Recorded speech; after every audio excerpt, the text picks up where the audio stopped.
Those of you who know me know that I have a tendency to procrastinate. I will think about something and wait, and then I do my best work at the last minute. Or at least that's what I tell myself. Honestly, if I was a little more organized and a little bit more motivated, I'd probably get it done better. When I was a senior in high school, we had a science fair project that was due. I showed up at school, had totally forgotten about the entire project. My friends in homeroom are all telling me, "What did you do for your science fair project?" And I'm going, "I've got nothing." I grabbed some colored pencils and a piece of paper and I sketched out an alarm clock for the deaf. It was a big clock that had bright lights on it to wake you up. It was not a bad idea, but then I thought I'd put a little twist on it to make it interesting, so I made it potato powered, because I guess that's what science fair projects are powered by, potatoes. I drew it all up. I made it look nice. I went through the first periods of the day putting the finishing touches on it. I turned it in and I got an A on it. My friends hated my guts. I was so excited, but when the teacher handed me the paper back, she looked at me and she said, "Great, now build it."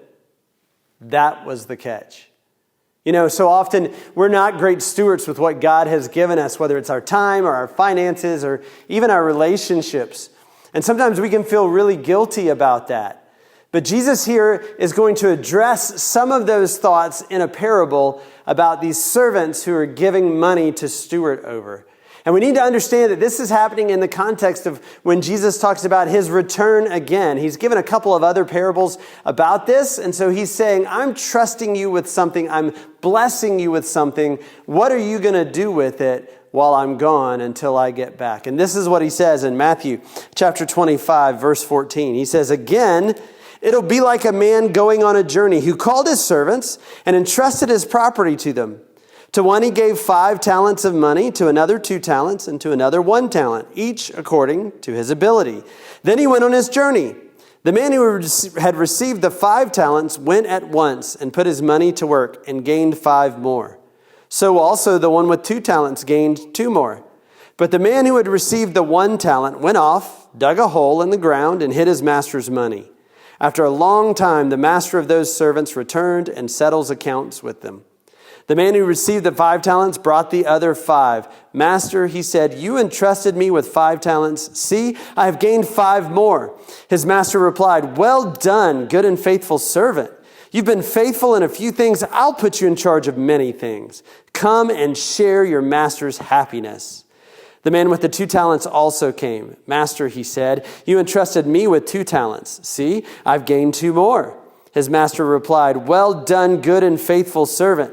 You've been faithful with a few things. I will put you in charge of many things. Come and share your master's happiness.'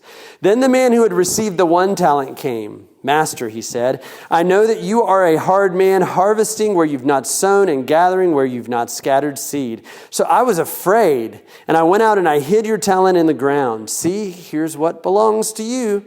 His master replied, 'You wicked, lazy servant. So you knew that I harvest where I have not sown and gather where I have not scattered seed? Well, then you should have put my money on deposit with the bankers, so that when I returned, I wouldn't have received it back with interest. Take the talent from him and give it to the one who has 10 talents. For everyone who has will be given more, and he will have an abundance. Whoever does not have, even what he has will be taken from him. And throw that worthless servant outside into the darkness, where there will be weeping and gnashing of teeth." The story that Jesus tells here is an interesting one, where he tells a story of a master who trusts his servants with his own money. The first thing I want you to notice is that at no point does this money belong to the servants. It is always the master's, and that's true for us. Whether it's our family, our influence, our finances, our time, our health, our energy, our intellect, our conversations, all that God gives us continues to belong to him, even as we steward it. And just as these servants, we should be multiplying what God has given us, not hiding it in the ground. I want you to notice that when the master returns in this story and sees the servant who took the 5 talents and invested it and gained 5 more, and the servant who took 2 and invested it and gained 2 more, he is joyful. And what does he do? He invites those servants to come and share in his joy. I think when we often think of what God has given us and the idea that one day Christ will return and we'll see him and stand before him and he's going to ask us what we've done with what he's given us, we look at that day with fear oftentimes. But I hope today that you'll shift the way you think about that you'll shift it to be one where you understand that Jesus is saying, I'm not offering you fear, I'm offering for you to share in my joy at what I've given you and how I multiply it when you use it. You can see that in what the last servant says. He looks at the master and he says, look, you're a hard master. You're going to hold me to account if I lose this money, so I was afraid of you. The master responds basically by saying, if you were really afraid of me, if you really understood who I was, then you would know you have no excuse to just hold on to what I've given you. Jesus here speaks pretty harshly in this story, and he's reminding us that we have no excuse to sit tight with our blessings. No excuse to hold on to grace for ourselves. No reason, as we said in the last video, to not forgive when we've been forgiven of so much. Jesus has blessed us abundantly beyond anything we could hope for or imagine. And he expects us to pour those blessings out on those around us. You see, we're called to be missionaries. We're not called to be managers. Jesus hasn't given us blessings. He hasn't provided you with the provision he has, with the finances that he has, so that you can hold on to it for yourself. He hasn't asked you even to gain more of it so that you can hold on to it for yourself. It is for his purpose and his kingdom.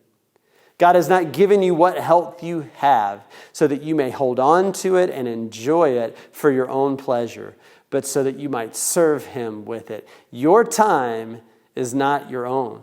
It belongs to the master. Don't waste it.